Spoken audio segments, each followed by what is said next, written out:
మరణమనేది ఒక ముగింపు కాదు, అది అంతం లేని ఆత్మ ప్రయాణానికి ఆరంభం మాత్రమే అని సనాతన ధర్మం చెబుతోంది. చనిపోయిన తర్వాత ఆత్మ ఎక్కడికి వెళ్తుంది, ఎలాంటి మార్గాలను దాటుతుంది అనే రహస్యాలను 18 మహాపురాణాలలో ఒకటైన గరుడ పురాణం అత్యంత స్పష్టంగా మరియు భయంకరంగా వివరించింది. మనకు కనిపించే ఈ పంచభూతాత్మకమైన స్థూల శరీరం లేదా ఫిజికల్ బాడీ నశించినప్పటికీ మనస్సు, బుద్ధి, అహంకారాలతో కూడిన సూక్ష్మ శరీరం అనబడే సబ్టిల్ బాడీ ఆత్మను ఆవరించి ఉంటుంది.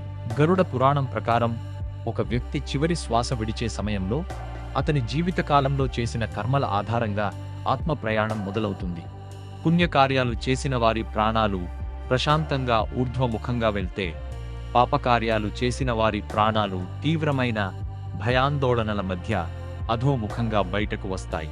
ఆ మరణ సమయం ఆసన్నమవ్వగానే యమధర్మరాజు పంపిన 2 భయంకరమైన యమదూతలు ఆ జీవాత్మ వద్దకు వస్తారు. వారు పాపాత్ములకు అత్యంత క్రూరంగా నల్లని శరీరంతో చేతిలో పాశాలతో కనిపిస్తారు. చనిపోయిన మొదటి 20 గంటల వ్యవధిలో యమదూతలు ఆ ఆత్మను 100,000 మైళ్ళ దూరంలో ఉన్న యమలోకానికి మెరుపు వేగంతో తీసుకువెళ్తారు. అక్కడ ఆ జీవుడు తాను చేసిన పాప పుణ్యాల ప్రాథమిక చిట్టాను చూస్తాడు. కానీ ఆ మొదటి రోజే శిక్షలు ప్రారంభం కావు. యమలోకంలో ప్రాథమిక పరిశీలన పూర్తయిన తర్వాత ఆ ఆత్మను తిరిగి వారు నివసించిన ఇంటి వద్దకు, అంటే భూలోకానికి తీసుకువస్తారు. మరణించిన మొదటి రోజు నుండి 13వ రోజు వరకు జరిగే అంతిమ సంస్కారాలు మరియు కర్మకాండలు ఆత్మ ప్రయాణానికి అత్యంత కీలకమైనవి. చనిపోయిన తర్వాత కూడా ఆత్మకు ఆకలి, దప్పిక, మోహం మరియు భయం అలాగే ఉంటాయని గరుడ పురాణం చెబుతోంది. శరీరం చితిపై కాలిపోతున్నప్పుడు తన అస్తిత్వాన్ని కోల్పోయిన ఆత్మ తీవ్రమైన వేదనతో ఆ బూడిద చుట్టూ, తన కుటుంబ సభ్యుల చుట్టూ తిరుగుతుంది. నేను చనిపోలేదు, నాతో మాట్లాడండి అని గట్టిగా అరుస్తుంది. కానీ ఎవరికీ వినిపించదు. ఈ 10 లేదా 12 రోజుల పాటు కుటుంబ సభ్యులు పెట్టే పిండ ప్రదానాలు మరియు తిలోదకాలు ఆ సూక్ష్మ శరీరానికి ఆహారంగా మారుతాయి. ఆ పిండాల నుండి వచ్చే శక్తి వల్లే ఆత్మకు తదుపరి ప్రయాణాన్ని తట్టుకునేందుకు ఒక అంగుష్ట మాత్రపు, అంటే థంబ్ సైజ్ ఆకృతి లభిస్తుంది. ఒకవేళ కుటుంబ సభ్యులు ఈ కర్మకాండలను సరిగ్గా నిర్వహించకపోతే, లేదా ఆ వ్యక్తి అకాల మరణం చెందితే, ఆ ఆత్మ ఆకలి దప్పికలతో అలమటిస్తూ ప్రేత రూపంలో లేదా పిశాచ రూపంలో ఈ భూలోకంలోనే భయంకరంగా తిరుగుతూ ఉంటుంది. అందుకే 11వ మరియు 12వ రోజున పెట్టే శ్రాద్ధ కర్మల ద్వారా ఆత్మ తృప్తి చెంది 13వ రోజున యమలోకానికి తన అసలైన సుదీర్ఘ ప్రయాణాన్ని ప్రారంభిస్తుంది. ఈ ప్రయాణమే గరుడ పురాణంలో అత్యంత భయంకరమైన నిజంగా వర్ణించబడింది. 13వ రోజున యమదూతలు ఆ ఆత్మను మళ్లీ యమలోకం వైపు లాక్కెళ్లడం ప్రారంభిస్తారు. భూలోకం నుండి యమలోకానికి ఉన్న దూరం సుమారు 86,000 యోజనాలు అని పురాణం చెబుతోంది. ఈ సుదీర్ఘ మార్గాన్ని దాటడానికి ఆత్మకు దాదాపు 47 రోజులు పడుతుంది. ఈ మార్గంలో ఎక్కడా చెట్ల నీడ కాని, తాగడానికి నీరు కాని దొరకవు.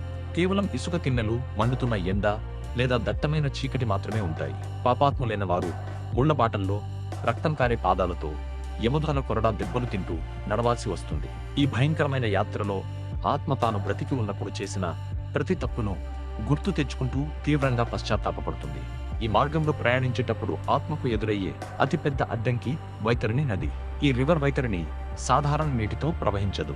ఇది కేవలం రక్తం, చీము, ఎముకలు, మాంసం మరియు భయంకరమైన జలచరాలతో నిండి ఉంటుంది. ఈ నది దాటడం పాపాత్ములకు నరకప్రాయం.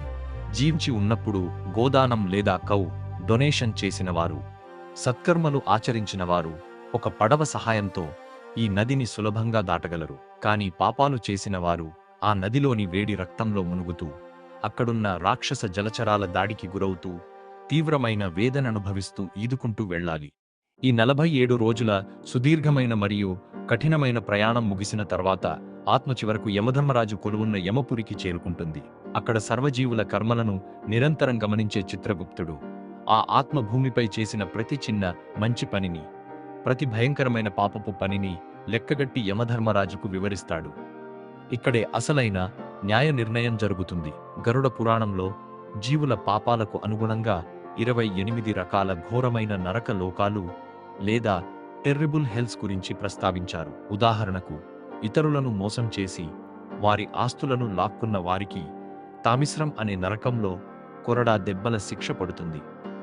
అమాయక జీవులను జంతువులను హింసించి చంపిన వారికి ప్రాణరోధం అనే నరకంలో వారి శరీర భాగాలను ముక్కలు ముక్కలుగా కోసే శిక్ష ఉంటుంది.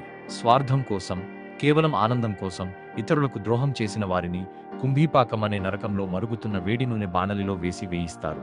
అలాగే అధర్మమైన మరియు అక్రమ సంబంధాలు పెట్టుకున్న వారికి తాప్తామూర్తి అనే నరకంలో కాలుతున్న ఇనుప విగ్రహాలను కౌగిలించుకునేలా శిక్ష విధిస్తారు. ఈ శిక్షలన్నీ ఆత్మ యొక్క సూక్ష్మ శరీరానికి వర్తిస్తాయి. కాబట్టి శరీరం లేకపోయినా ఆ ఆత్మ అనుభవించే నరకయాతన మరియు నొప్పి అత్యంత నిజమైనవిగా ఉంటాయి. ఈ విధంగా ఆత్మ తాను చేసిన పాపాలన్నింటికీ నరకంలో శిక్షలను అనుభవించి కర్మక్షయం అయిన తర్వాత తిరిగి భూలోకంలో జన్మించడానికి అర్హత సాధిస్తుంది. గరుడ పురాణం ప్రకారం ఒక ఆత్మ నేరుగా మళ్ళీ మనుష్య జన్మను, అది తన కర్మల తీవ్రతను బట్టి 84 లక్షల జీవరాశుల యోనులలో, అంటే దాదాపు 84 lakh స్పీషీస్లో ప్రయాణించాల్సి ఉంటుంది. మొదట చెట్లు, మొక్కలు వంటి స్థావరాలుగా, ఆ తర్వాత పురుగులు, కీటకాలుగా, ఆపై పక్షులుగా, జంతువులుగా వందల జన్మలు ఎత్తిన తరువాతే అత్యున్నతమైన మానవ జన్మ లభిస్తుంది.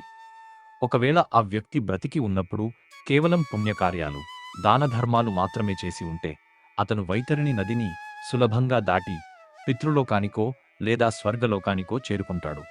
అక్కడ పుణ్యఫలం ఉన్నంతవరకు దేవతలతో కలిసి ఆనందాన్ని అనుభవించి ఆ తర్వాత భూమిపై ఒక ఉత్తమమైన సంపన్నమైన కుటుంబంలో మళ్లీ మనిషిగా జన్మిస్తాడు. ఆధ్యాత్మికంగా అత్యున్నత స్థితికి చేరుకుని భగవంతునిలోనే మనస్సును లగ్నం చేసిన ధన్యులకు మాత్రమే ఈ జనన మరణ చక్రం నుండి విముక్తి, అంటే మోక్షం లభిస్తుంది.